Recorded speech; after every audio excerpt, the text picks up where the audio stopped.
बिस्मिल्लाहिर्रहमानिर्रहीम। उम्मीद करना सारे भी खैरियत नाल होणगे। ते अज अपना आप भाई सईद को फिर आए हैं। वो फार्म तुहानूं दस्सिया सी फार्म तैयार होंदा पिया। उदों अज बच्चे बुच्चे को नहीं सी लिआंदे, हुण बच्चे बुच्चे लै आंदे ने। ते बाकी उन्हां गपशप भी लाने नाल तुहानूं बच्चे विखाने आ। ते आ वेख लो, आ जगह जिहड़ी आ एक स्टैंड जिहा बनाया इत्थे छां छूं करन वास्ते। ते आ गाइयां जिहड़ियां ने इत्थे बाहर कढ लईआं सी, ठीक है। हुण आपां तुहानूं बच्चे विखाने आ। बहुत अच्छा माहौल बनाता चौधरी सईद ने, लेकिन आ गेट नवा लाया बच्चों वास्ते, ठीक है। डिग्गी पानी वाली तो तुसीं अगे उधर भी देखी सी, 4 दीवारी सारी हुई हुई है। इत्थे हुण मकसद है भी गाइयां बाहर कढ़तियां ने, सिर्फ ना खुले रखने ने बच्चे, बनने बुनने नहीं, ठीक है। अज चौधरी सईद को आ गए आप। हाँ मैं चौधरी सईद सुना भाई। और वीरे की हाल चाल? ठीक ठाक, तू सुना? ठीक ठाक हाँ। सुना बच्चे फिर ले आंदे? हाँ देखो जी बच्चे ले आंदे, अल्लाह खैर करे कि 15 बच्चे होर ले आवांगे अस। अच्छा देखो बच्चे सही ने वेखे? नहीं हुण मैं तो वेखे ने, दूरों ही नज़र मारी है।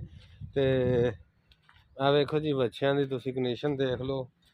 आ वेखो ये हुण जदों लिआंदे ने उदों भी तुहानूं विखावांगे, जदों ये सामने ने। हुण लिआंदे ने ते 3 महीने बाद फिर तुहानूं फिर इहदी सूरत हाल। आहो ए वेख लो, विच 2-3 जिहड़े मसां वड्डे भी है ने। आहो माशाअल्लाह जी। ते बाकी ये हुण तुहानूं की हिसाब किताब इहदा पिया वा, की हिसाब किताब इहदा तुसीं किन्ना क खर्चा कर लिया? खर्चा एवें आ ना कि वीरे कोई तो आया साडा 50,000 दा, कोई 52 दा, कोई 53 दा, कोई 45 दा, अच्छा कोई 40 दा भी विच है ना। ते अल्लाह तेरा भला करे कि इंशाअल्लाह जेहड़ा ना भी ਅਸੀਂ ਇਸ ਰੇਂਜ ਤੇ ਲੈਣੇ ਸਨ ਤੇ ਅੱਲਾਹ ਤਾਲਾ ਇਹਨਾਂ ਚ ਰੋਜ਼ੀ ਦੇ ਦਾ। ਅਸੀਂ ਇਹਨਾਂ ਨੂੰ ਆਲੂ ਵੀ ਸ਼ੁਰੂ ਕਰਾਤੇ ਨੇ, ਆਲੂ ਵੀ ਖਾਂਦੇ ਨੇ। ਤੇ ਦੂਸਰੀ ਗੱਲ ਇਹ ਕਿ ਵੀ ਅਸੀਂ ਵੰਡਾ ਵੀ ਪਾਈ ਜਾਂਦੇ ਤੇ ਦਲੀਆ ਦੁਲੀਆ ਵੀ ਬਣਾਈ ਜਾਂਦੇ, ਪਾਈ ਜਾਂਦੇ। मतलब खुराक सारी पाउणी है। ये तुसीं हिसाब किताब लाया भी मसलन 3 महीने सामने? हाँ जी 3 ਮਹੀਨਿਆਂ ਬਾਅਦ ਅਸੀਂ ਇਹਨਾਂ ਨੂੰ ਸਾਰਿਆਂ ਨੂੰ ਚੁਕਾ ਦਿਆ ਕਰਨਾ, ਹੋਰ ਲੈ ਆਇਆ ਕਰਨਾ 3 ਮਹੀਨਿਆਂ ਬਾਅਦ।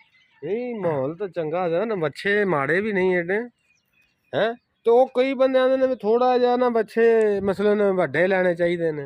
मेरा भरा अपनी अपनी सोच होंदी। साडी ਅਸੀਂ ਪਹਿਲੀ ਵਾਰੀ ਕੰਮ ਕਰ, ਸਾਡੀ ਸੋਚ ਹੈ ਵੀ ਅਸੀਂ ਛੋਟਾ ਜਾਨਵਰ ਲਈਏ ਤੇ ਉਹਨੂੰ ਪਾਲੀਏ, ਸਾਂਭੀਏ ਤੇ ਉਹਦੇ ਵਿੱਚੋਂ ਸਾਨੂੰ ਪ੍ਰੋਫਿਟ ਵੇਖਾਂਗੇ ਕੀ ਕੁਝ ਬਚਦਾ। ਸਹੀ ਹੈ ਹਾਂਜੀ, ਉਹ ਆਪਣੀ ਆਪਣੀ ਸੋਚ। ਕੋਈ ਵੱਡੇ ਵੀ ਲੈ ਆਉਂਦੇ ਨੇ, ਕੋਈ ਯਾਨੀ ਕਿ ਅਸੀਂ ਤਾਂ ਇਸ ਮੇਲ ਦੇ ਬੱਚੇ ਲੈਣੇ ਸਨ। ਨਹੀਂ ਮਤਲਬ ਤੁਸੀਂ ਕੀ ਦੱਸਣਾ ਚਾਹੁੰਦੇ ਹੋ ਵੀ ਤੁਹਾਨੂੰ ਬੱਚੇ ਜਿਹੜੇ ਵੀ ਕੋਈ ਲੋਕ ਇਹ ਕੰਮ ਕਰਨਾ ਚਾਹਣ ਤੇ ਮਸਲਨ ਬੱਚੇ ਛੋਟੇ ਛੋਟੇ ਹੀ?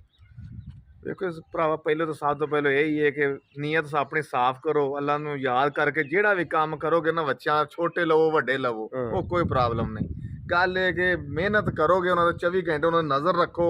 कोई बीमार है या एक मूँह होर शिकायत जी आई, वो भी तुहानूं लाज़मी वेखना पैना। अल्लाह ताला वेखो असीं हुण अपने लिआंदे ने ना, असीं अल्लाह नूं याद करके काम शुरू कीता है।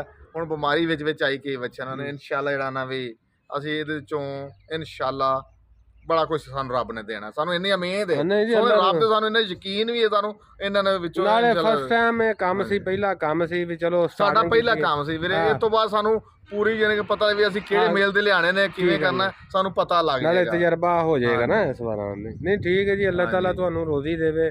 अल्लाह ताला हर बंदे नूं हवेली बनाई, खुले खुले रात नूं रहिंदे ने, अपने आप पानी पींदे ने, अपने सारा काम निजाम। ओ गाइयां मेरे ख्याल तुसीं बाहरले पासे कढ लईआं असीं इन्हां नूं। नहीं वो चंगा कीता वा।